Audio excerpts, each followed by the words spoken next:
자, 이제 선생님의 예술과 철학 세계, 이거 우리가 너무나 잘 아는 세계죠. 선생님께서 이제 99년 4월 웨스트 포인트 미국 육군 사관학교에 가서 강연을 하셨습니다.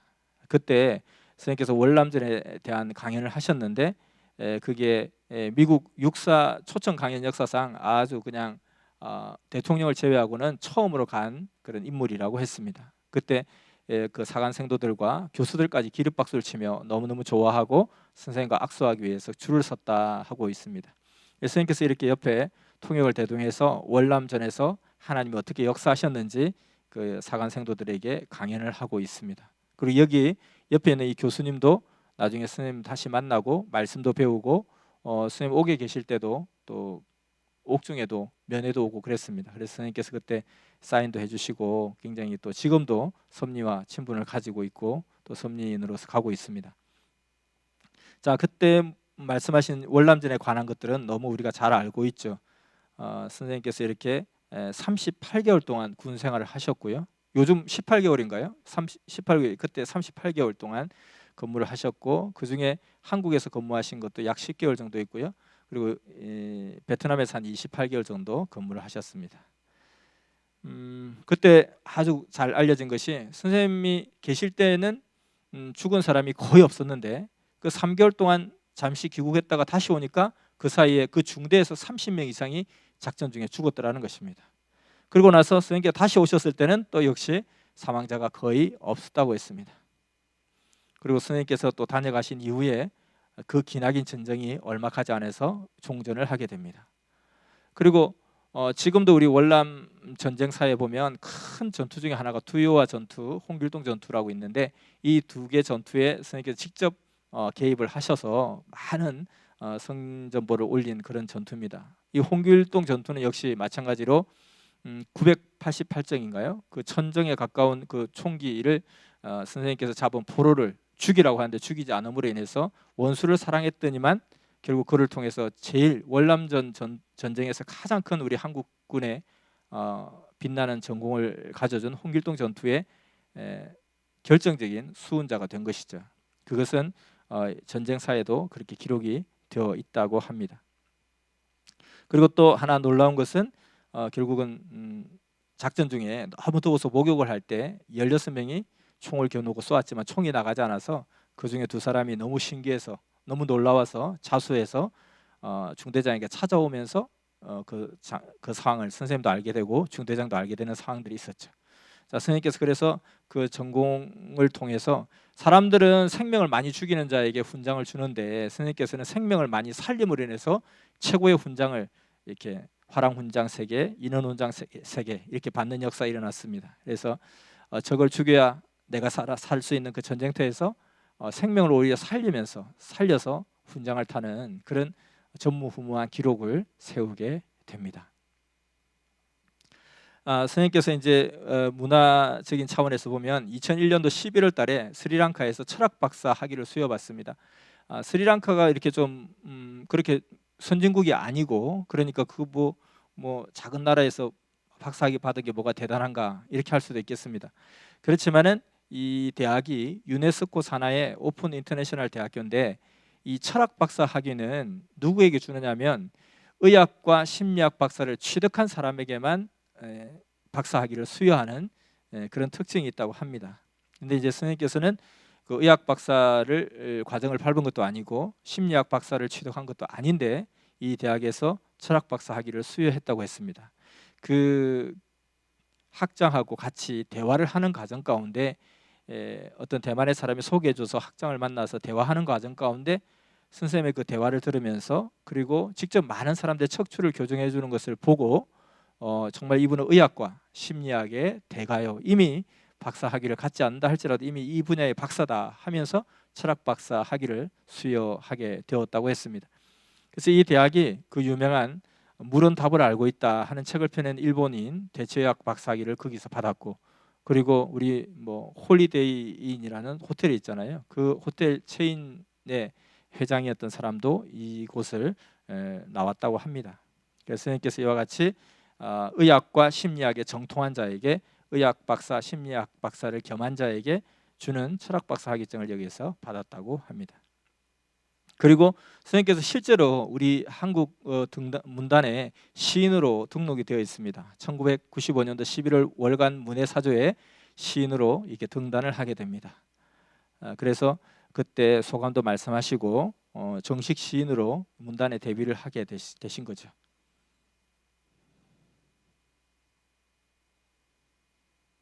그리고 영감의 시, 선생님의 시집이 베스트셀러로 등극을 하게 되고요.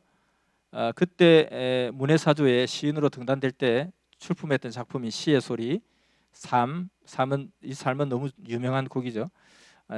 시고 또 노래고 달동네 이렇게 해서 선생님께서 이제 실제로 한국 시 대사전이라는 곳에 보면 1908년부터 2010년까지 약 100년, 103년간에 걸쳐서 우리 대한민국의 시인 100년 동안 활동했던 시인 중에 3,500명을 선정을 해서 그들의 시 대표작을 여기에 기재했는데 선생님 시가 저렇게 사진과 함께 여기에 버젓이 등단이 되어 있습니다. 사실 뭐 선생님께서 종교인이고 또 이렇게 시를 전문적으로 공부하지도 않았지만은 하나님이 주신 영감과 감동을 이 시에도 아주 능통하신 것을 우리가 볼 수 있습니다. 그리고 우리가 또 알다시피 선생님께서 이렇게 보면 이 한복 패션쇼에 나오는 이 세계 만국계 의상 이거 선생님께서 다 디자인을 하신 거거든요. 이것을 특허를 받았어요. 이미 특허를 받아서 의상 특허를 받아서 KBS에서도 그리고 우리 한국에 주최하는 그 중요한 대행사, 국가적인 행사, 국제적인 행사에도 자주 초빙을 받아서 갔죠. 그래서 이런 역사 일어났고요. 우리나라에서 G20 행사할 때도 세계 각국 정상들이 왔을 때도 또 이 무대를 선보이고 또 외부 행사, 내부 행사, 방송국 행사 많이 갔던데 이것도 선생님께서 또 하신 것이고요. 선생님 그래서 시 그리고 디자인 그리고 예술 또 글씨, 그림 이런 데도 아주 능통한 것을 볼 수 있습니다. 2011년도 5월 달에는 프랑스 도청 갤러리에서 이렇게 또 작품 전시회도 하게 되죠. 대둔산에서 불어오는 바람 이렇게 해서 작품 전시회도 하게 되고요. 이런 것들은 수도 없이 많이 있습니다. 그때 당시에 이제 유럽 사람들이 서양화와 전혀 다른 이런 그림을 보면서 굉장히 많이 감동을 받고 또 이것을 구매하고 싶다 하는 문의까지도 많이 받았다고 해요.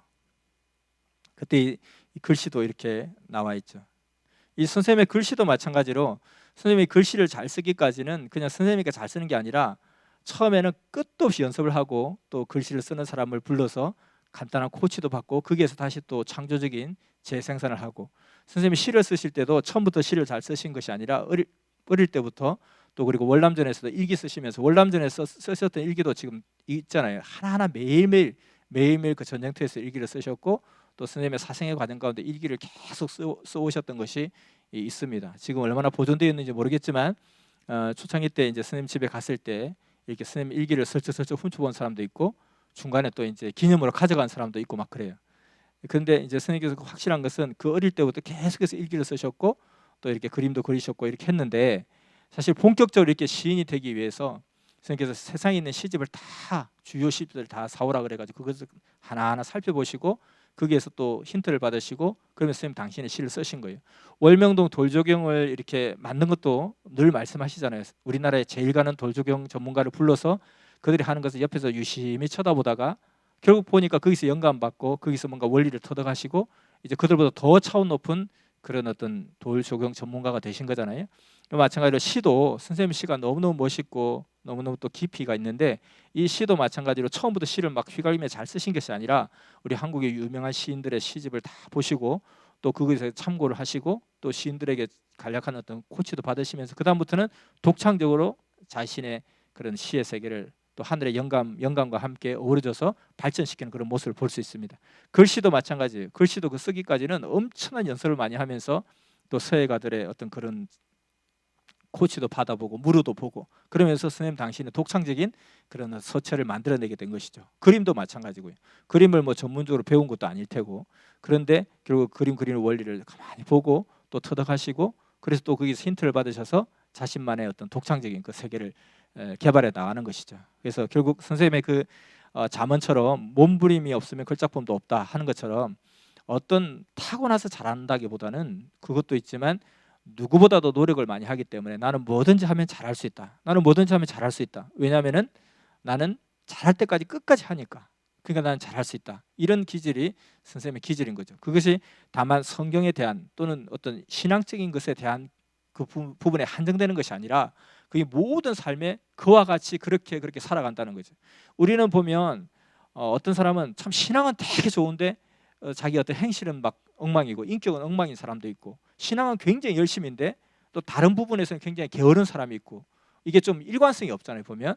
근데 선생님은 그 어떤 그 모든 기질 자체가 이와 같이 정말 서람풍 속에 생화 한 송이를 피우는 듯한 그런 극적인 몸부림, 끝까지 행하고야만 하는 그 기질로 이 하늘을 뚫었잖아요. 그렇게 하늘을 뚫었듯이 이와 같이 시의 세계를 뚫고 글씨의 세계를 뚫고 그림의 세계를 뚫고 그 한 센터 부분마다 그 극치의 경지까지 가서 뚫는 그것은 결국은 노력하는 것에 달려 있다는 거죠. 건강도 마찬가지죠. 초인의 건강은 관리함에 있다. 그렇게 말씀하시잖아요.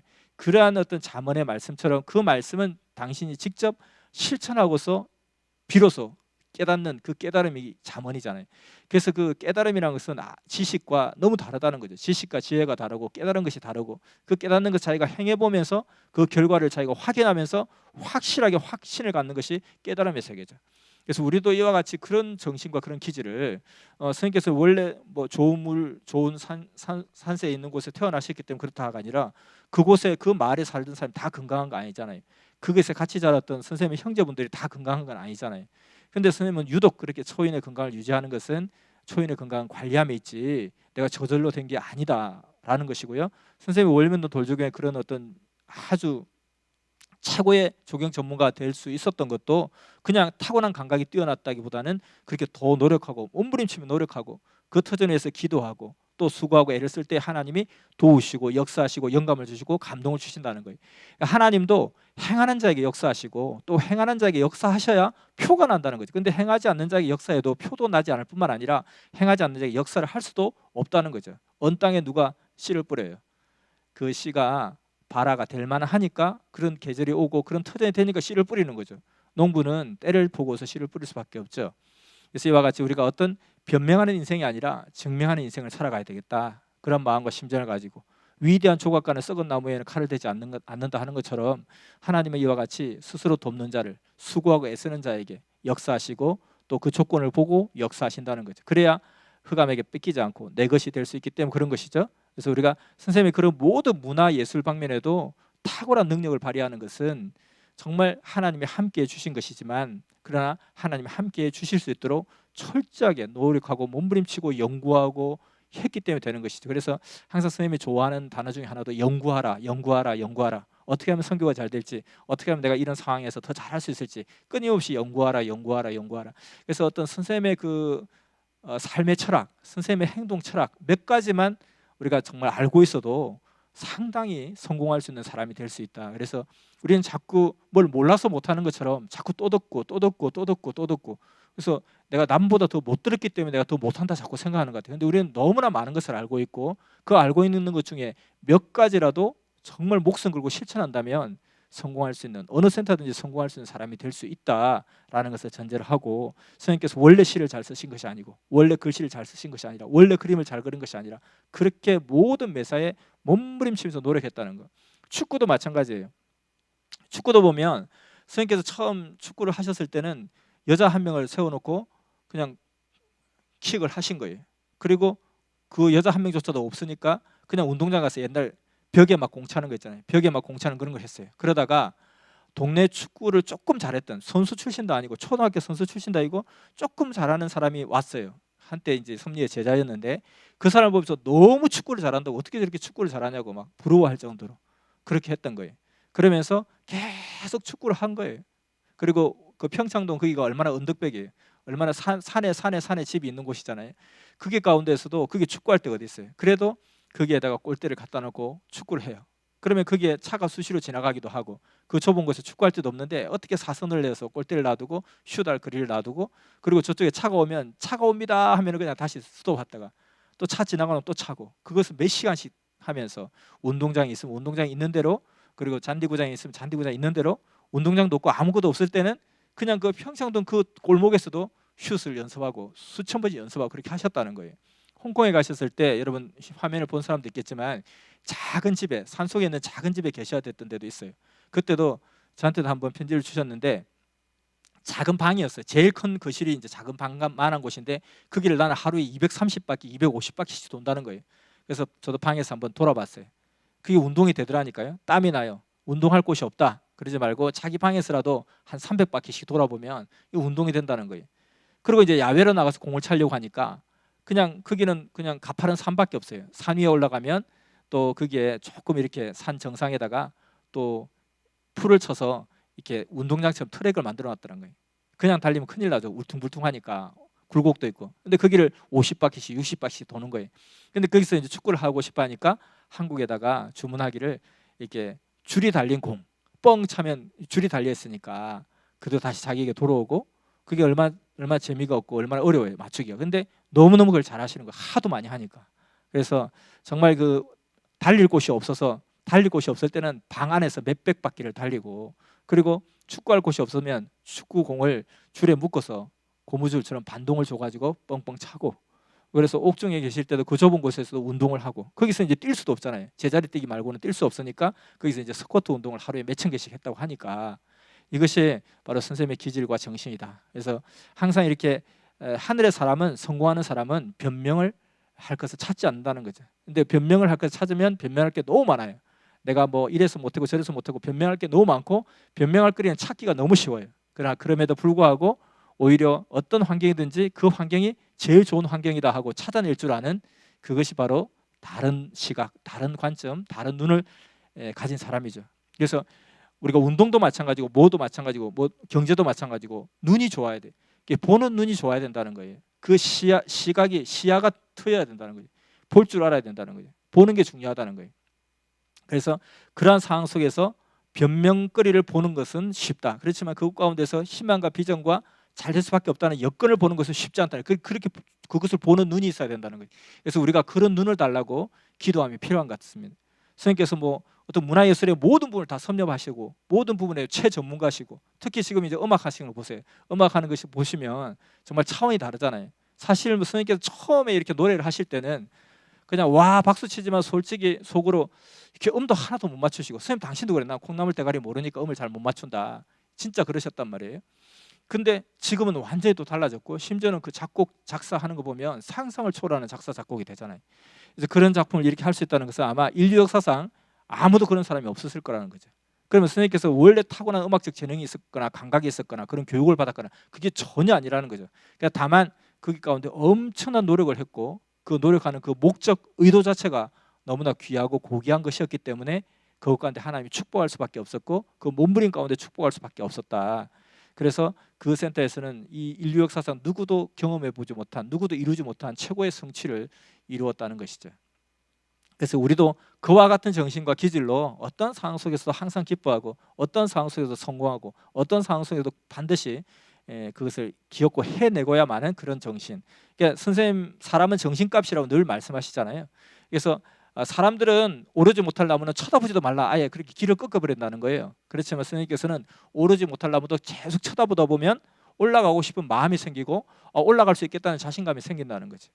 그리고 또 정말 내가 올라가지 못할 절벽이 있으면 내가 아무것도 도구가 없으면 손톱을 길러서 손톱으로 찍어서라도 올라가겠다. 그런 기질과 그런 정신이 그를 위대한 삶을 사게끔 성취를 하게끔 그를 역사하신 것이기 때문에 우리도 여러 가지 여건을 탓하지 말고 내가 그런 기질과 정신을 가지고 끝장을 보겠다는 마음 가지고 마음과 뜻과 목숨을 다해서 행할 때에 그런 역사가 일어날 줄 믿습니다. 그래서 선생님께서 예수님 말씀하셨다고 저는 마태복음 22장 36절에 40절 마음과 목숨과 뜻을 다하여 하나님을 사랑하라. 이거 너무너무 좋아한다고 그랬잖아요. 그것을 좋아한다는 것은 뭐냐면 내가 그 삶을 살아서 그 말씀의 주인공이 되고 그 말씀의 정말 그 가치를 몸소 느껴볼 때 그 말씀이 정말 자기 것으로 살아서 용솟음 친다는 것을 알 수가 있습니다. 그래서 우리도 나는 어떤 잠언을 좋아한다, 어떤 성구를 좋아한다면 그 잠언, 그 성구의 주인공이 되었을 때 그것이 진정 자기의 기쁨이 되고 자기의 보람이 된다 할 수가 있을 것입니다. 자, 스님께서 그림에 대해서도 아르헨티나 아트페어에서도 대표 작가로 선정이 되기도 하셨어요. 이때 유명한 작품이 운명이라는 작품이죠. 그래서 정말 이런 전문가들도 이것을 보고 정말 알아본다는 거예요. 이런 세계를. 자, 이제 마지막 한국의 전쟁을 막아주신 표적 이렇게 되어 있는데요. 선생님께서 이제 전쟁을 빨리 종식시킨 그런 사례는 앞에서 지지난 시간에 했죠. 근데 요 사람은 뭐냐면 한때 유튜브에서 굉장히 유명했던 사람인데 데이비드 오어라는 목사인데 이 사람이 한국 전쟁이 일어날 것이다 예언을 했대요. 그래서 한국 전쟁이 2010년도 6월에서 7월 반드시 이루어진다라고 했는데 이 사람이 왜 주목을 받았냐면은 이 사람이 미국에 대허리케인이 있을 거라고 2005년도 7월 20일 날 예언을 했대요. 근데 8월 29일 바로 한 달 뒤에 미국 허리케인이 엄청나게 남부지방을 강타해서 바로 일어났어요.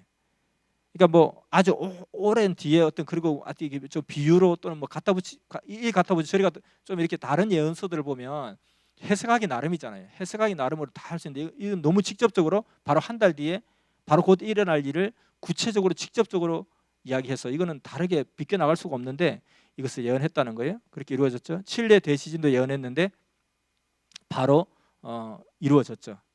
그리고 사모아 대지진도 예언했는데 그대로 이루어졌다는 것입니다. 중국 심판도 지진도 예언했는데 그대로 이루어졌대요. IT 지진도 예언했는데 그대로 이루어졌대요. 미국 지진도 예언했는데 이루어졌대요. 다 보면 바로 직전. 이 사람이 자기가 영감으로 받는다. 눈앞에 환상이 지나간다. 그러니까 곧 일어날 일에 대한 대재앙에 대해서 많이 이게 하나님의 심판이고 하나님의 경고고 또 말세의 하나의 징조다. 이렇게 하면서 예언을 다 했는데 너무나 정확하게 맞아 떨어졌다는 것입니다. 그런데 이 사람이 한국 전쟁을 예언을 했어요. 2010년도 6월, 7월 사이에 한국 전쟁을 4번이나 예언을 했다고 합니다. 확실하게. 근데 결국은 전쟁이 일어나지 않았어요. 이것 하나가 이제 빠진 거예요. 근데 이때 당시에 실제로 이 사람의 예언대로 전쟁이 일어날 뻔한 것까지 가게 됐어요. 그러니까 진짜 이 사람이 뭔가를 보고 예언을 한 것이고 이 앞에 것이 다 맞았듯이 한국 전쟁도 일어날 수밖에 없는 그런 상황들이 정말 있었던 거예요. 그래서 아마 선생님이 계시지 않았더라면 한국 전쟁도 일어날 수밖에 없는 상황 가운데 가는 일들이 일어나게 됐습니다. 그때 대표적인 일이 천안함 폭침 사건이 일어나게 되죠. 그때 이제 선생님께서 2010년도 12월 29일 수요일 말씀에 이야기를 합니다. 선생님께서 예전부터 선미사 초창기 때부터 말씀을 자주 하셨어요. 그때도 전쟁의 위험은 항상 우리 가운데 있었고 서울 불바다 만들겠다는 이야기도 있었고 여러 어떤 위험 요소가 그때마다 있었는데 선생님께서 절대 전쟁이 일어나지 않는다라고 이야기하시면서 예수님하고 약속을 했다는 거예요. 너는 전쟁을 택할래 핍박을 택할래 라고 했다는 겁니다. 전쟁이 일어나면 핍박은 없을 것이다. 다 힘들고 다 어렵고 정신이 없으니까. 그러나 섭리 복음 폐기는 힘들 것이다. 그러나 핍박을 택하면 핍박 때문에 힘든 것은 있겠지만 전쟁은 일어나지 않는다. 생명은 해함을 받지 않는다 라고 했을 때 선생님께서 그때 선택한 것이 나는 핍박을 택하겠습니다. 전쟁을 택하지 않겠습니다 라고 했던 것 때문에 전반기 역사는 절대 전쟁이 일어나지 않는다고 그렇게 역사가 온 거예요. 그러다가 선생님께서 2010년도 9월 달에 주님께 기도를 했다는 거예요. 내가 여기에 이렇게 오게까지 오게 되면서 내 이제 다 받을 것 다 받았으니까 내가 전쟁 대신에 핍박 받겠다고 한 거 이 기간이 끝났지 않습니까? 이제는 나 이제 더 이상 핍박 받고 싶지 않아요 라고 이야기를 했던 것이에요. 그때 2개월 뒤에 결국 북한에서 연평도 포격을 해버린 거예요. 우리나라 그 국토에 그대로 포를 쏴버렸죠. 이건 바로 선전포고와 다름이 없고 전쟁이 일어난 것입니다. 사실은. 그러니까 결국은 선생님께서 이제 더 이상 내가 전쟁 대신에 핍박을 택한 것은 내가 할 만큼 다 했고 예수님이 죽음의 십자가를 간 것만큼 나도 십자가 질 거 다 졌으니까 나도 이제 할 것 다 했지 않습니까? 했을 때 또 이와 같이 정말 그동안에 전쟁이 일어나지 않은 것이 선생님께서 전쟁 대신에 핍박을 택했기 때문에 안 일어났다는 것을 여실히 보여준 거예요.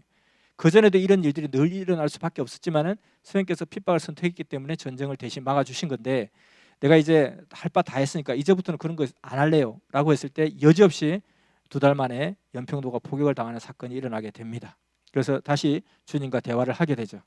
주님과 대화를 통해서 다시금 약속을 하게 됩니다. 이제 예수님께서 말씀하시기를 네가 옥에 와 있다고 해서 섭리가 끝난 게 아니다. 그리고 섭리 역사 아무리 힘들고 어려워도 천년 역사로 가는 것이다. 이렇게 이야기를 했습니다. 그래서 그 깊은 대화 속에서 결국은 약속을 다시 하게 됩니다. 내가 핍박을 택하겠습니다. 그리고 이 시대가 모르니까 용서를 해주시고 전쟁이 일어나지 않게 해달라고 간구를 하게 됩니다. 그러면서 결국 그 의인 한 사람의 마음과 기도가 나라 전체의 국방력보다 강하다는 것이죠. 일어나야만 했던 전쟁이 일어나지 않았다는 것입니다. 그래서 그때부터 결국은 이 전쟁의 위협이 사라지기 시작하는 그런 일들이 일어나게 됩니다. 자, 그러다가 결국 그 결정판으로는 김정일이 사망하는 사건이 일어나게 돼요. 사실 김정일은 늘 이 미국과 부시 대통령이 굉장히 악의 축이라고 하면서 굉장히 강성파잖아요. 그때 굉장히 북한과 관계가 안 좋았다가 다시금 또 북한과 관계가 또 회복되는 과정 가운데 있다가 다시 북한과 다시 멀어지는 그런 관계. 이때 천안함 사건과 연평도 포격 사건이 일어나게 된 거예요. 그러니까 이제 전쟁의 위협은 막았었는데 요 우두머리부터 해결하지 않으면 안 되겠다. 그래서 하나님께 계속 기도하게 됩니다. 그렇게 기도를 했을 때 이제 하늘로부터 이제 답을 받게 되죠.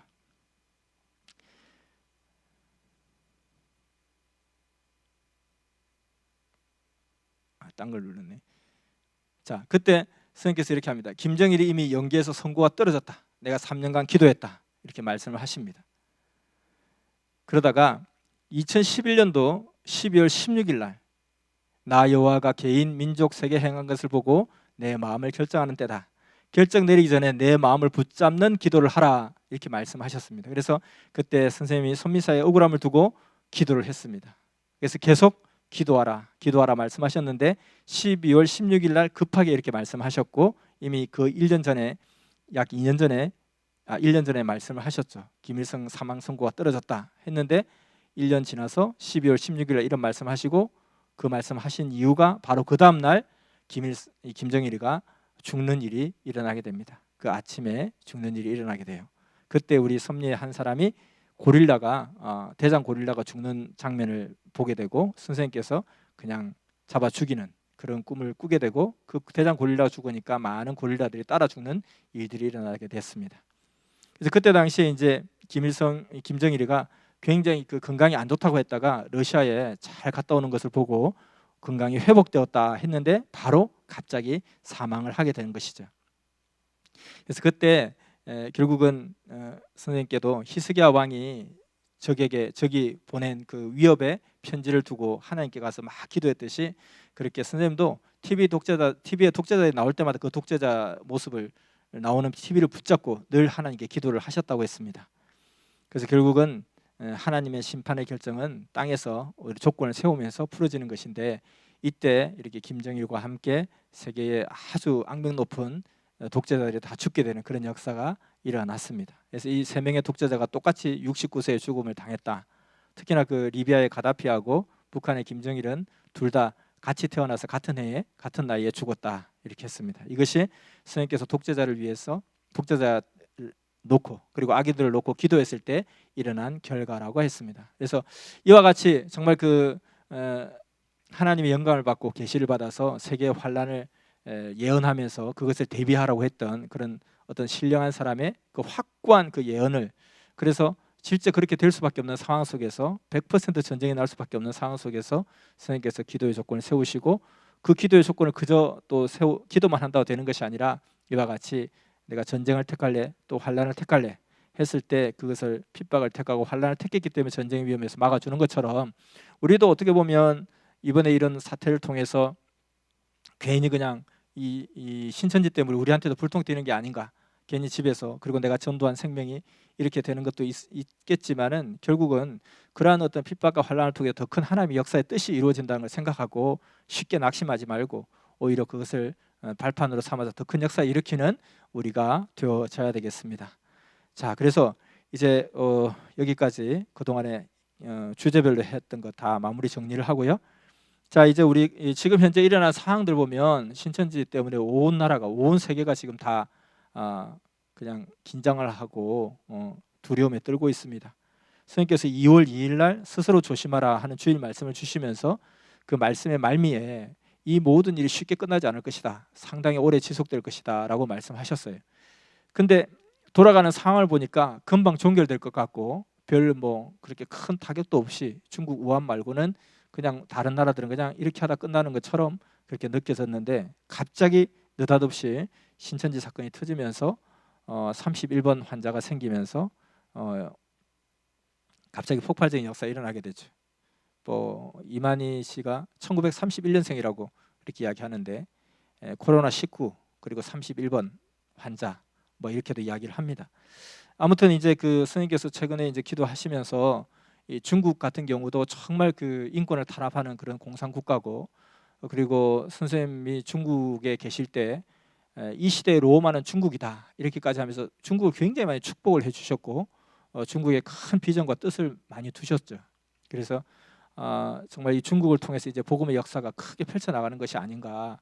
이스라엘 옆에 로마가 있었듯이 또 우리 한국 옆에 중국이 있었고 오랜 유대 관계를 가져왔고, 그리고 중국이 이제 세계적으로 커져나가는 세계를 완전히 좌지우지하는 그런 힘을 가졌을 때에 선생님께서 중국에서 환난과 어려움 가운데 많이 위로를 받으시고 그곳 가운데서 부활절도 선포하시고 좀 그곳에서 새롭게 회복하는 역사도 일어나고 그렇게 했기 때문에 중국을 굉장히 축복해주고 했는데, 그래서 그때 당시 중국 경제가 급성장하고 중국 정시도 달아오르는 그런 정시였고 했는데 결국은 선생님을 제대로 모시지 못하고 제대로 받아주지 못하고 오히려 선생님을 핍박하는 그런 나라가 되어서 결국 선생님께서 이제 한국에 오시고 나서 전부 다 한국으로 다 돌아오라, 급히 돌아오라 한 뒤에 스촨 대지진이 일어나게 되었죠.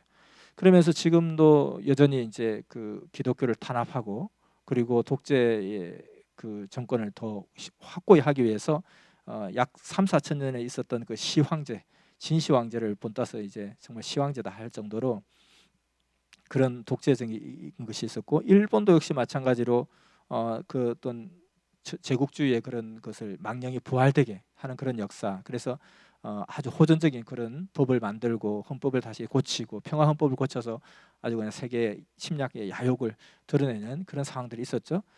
그런 상황 가운데서 이제 하나님께서 보낸 자의 기도를 들으시고 심판을 하셨고, 그래서 중국과 일본이 굉장히 그 이번 코로나 사태가 굉장히 극심했었고, 그리고 또 잘못된 종교, 비진리의 종교를 놓고 기도를 하셨을 때에 신천지가 지난해까지 10만 명을 수료했다고 그렇게 대대적으로 선전하고 그렇게 자랑을 했었는데 신천지가 이렇게까지 갑자기 전 국민의 입에 오르내릴 정도로, 그리고 이 정권에서도 그냥 이를 악물고 하여튼 없애버리려고 작정하는 이런 역사가, 그리고 이제는 중국뿐만 아니라 세계적으로도 신천지의 이름이 악명이 더 높아지면서 이제 완전히 고사위기에 처하게 되어 있습니다. 그래서 숫자가 중요한 것이 아니라 결국은 생명이 중요하고 근본된 길을 가느냐가 중요하다 했던 것처럼 우리 안에서도 신천지는 저렇게 잘 되는데 우리는 이렇게 하는 생각도 하는 사람도 있었지만 결국은 그와 같이 바벨탑과 같이 하나님의 뜻을 떠난 그런 숫자는 의미가 없다는 것을 여실히 보여주면서, 그리고 지금 확진자들이 거의 거기서 다 나오고 있는 모습을 보면서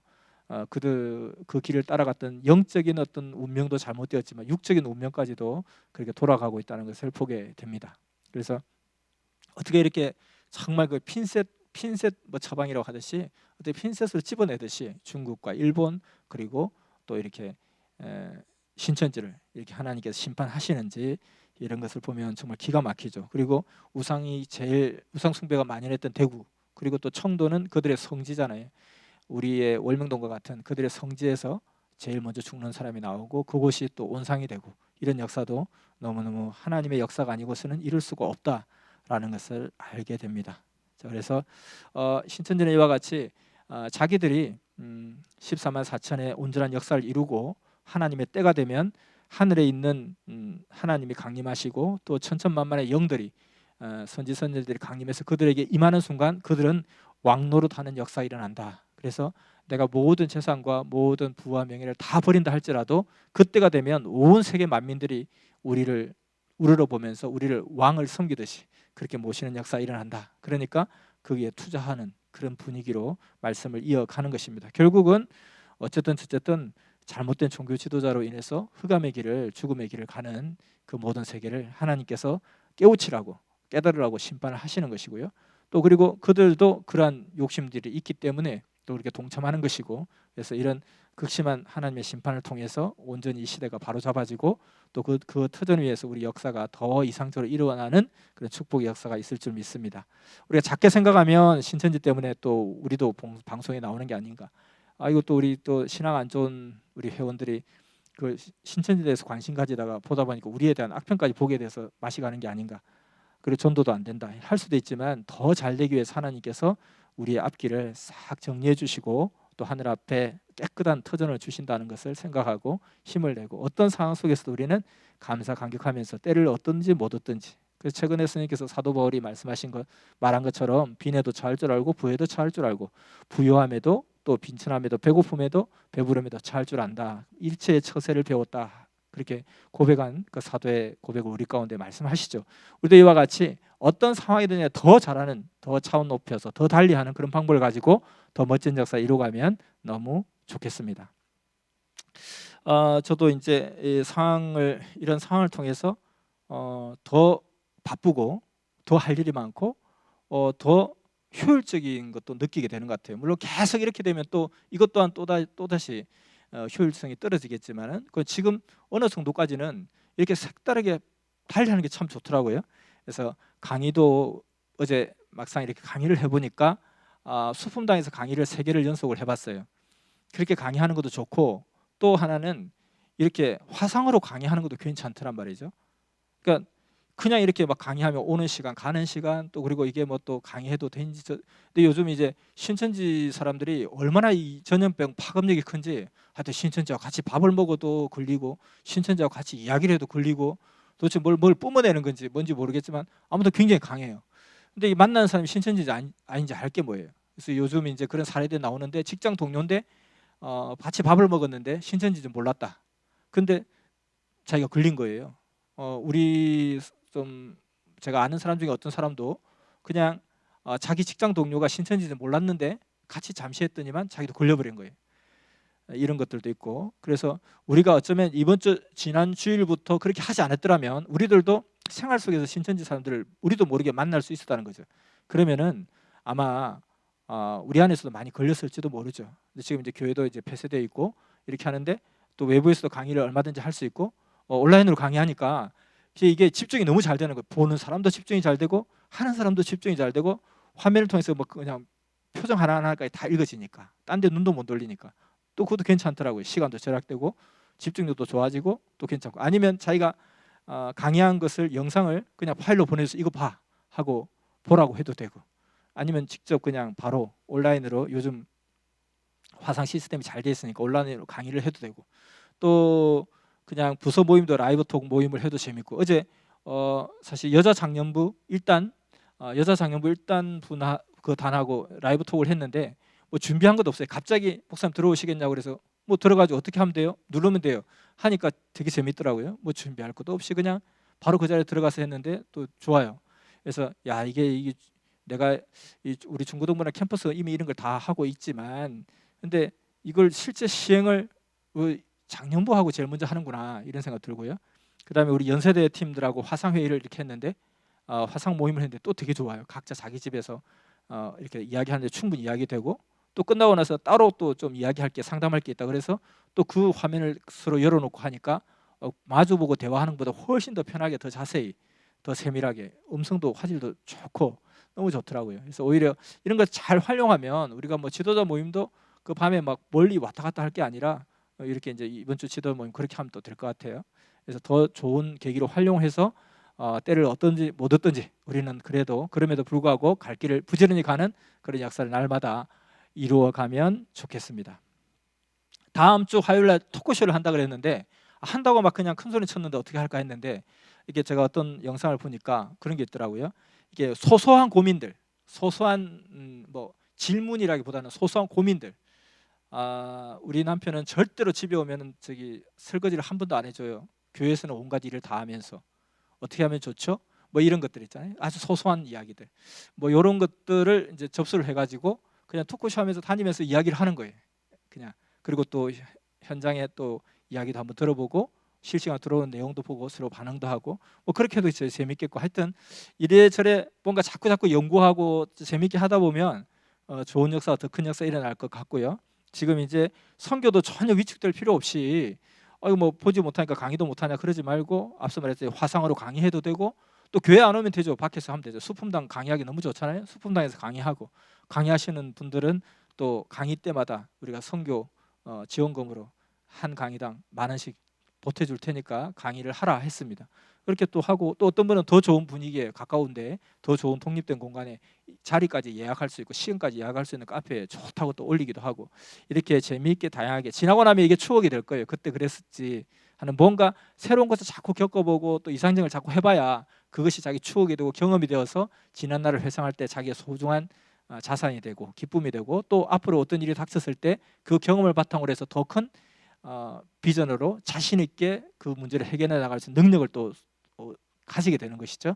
그래서 우리가 어떤 상황에서 항상 기뻐하라, 이걸 잊지 말고 감사하게 생각하면서 이 모든 상황을 슬기롭게 잘 이기는 그런 우리가 되어지면 좋을 것 같고, 항상 모든 어떤 위기는 다 기회다 생각하고, 이럴 때 오히려 내가 집에서 핍박받겠다 하지 말고 이럴 때 오히려 내가 더 전도할 수 있는 기회다라고 생각하는 순간 길이 다 보일 거라는 거예요. 이럴 때 우리까지 같이 또 도매급으로 같이 또 핍박받겠구나, 아니면 이럴 때 또 괜히 내 생명도 떨어져 나겠구나, 이럴 때 또 괜히 또 우리 엄마가 봐라 너희도 그렇지 또 할 것 같다, 이렇게 생각하면 그쪽으로 다 방향이 이루어지고, 이때를 기회로 삼아서 내가 오히려 전도해야 되겠다, 왜 이럴 때 왜 전도 못해, 이렇게 한다면 그쪽으로 길이 열린다는 거죠. 항상 생각은 방향입니다.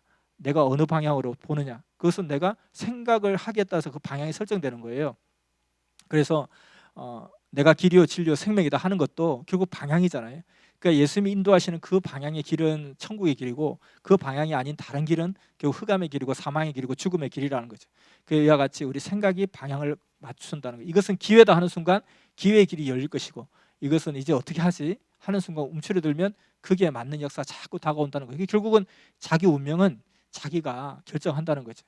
그리고 생각이 신이다, 생각이 능력이다, 생각하는 대로 된다, 이렇게 생각하고, 우리가 선생님께서 항상 언제 어느 때 어느 곳에 가더라도 그 극심한 십자가의 그 고난의 환난 기간, 무덤 기간 속에서도 여전히 그 역사를 뜻을 펼쳤고, 유럽에 가서 그렇게 복음을 전할 때도 100명에게 복음을 전해도 한 명도 돌아오지 않고 비아냥거리고, 그리고 오겠다고 약속한 사람이 하루 종일 해서 몇 명이 온다 해도 막상 잔치를 베풀어 놓고 준비를 해놓으면 단 한 명도 오지 않고 눈물로 그렇게 씨를 뿌렸는데, 눈물로 씨를 뿌린 자는 기쁨으로 단을 거두리라 하는 그 성경의 말씀을 그대로 믿고 그 믿음을 가지고 하나님의 살아 역사심을 믿고 행했더니만 오늘날 유럽의 역사가 펼쳐져 나오고 있고, 그래서 그때 내가 씨를 뿌렸기 때문에 너가 지금 온 것이다 라고 자신 있게 이야기하는, 정말 마음에 거리낌 없이 자신 있게 이야기할 수 있는 것이고, 그것이 바로 힘이고 능력이고 파워가 된다는 거죠. 우리도 그래서 행하고 나면 그것이 행한 자는 결국은 할 말이 있고, 행한 자에게는 결실의 열매가 있기 때문에 우리가 주어진 모든 환경과 여건 속에서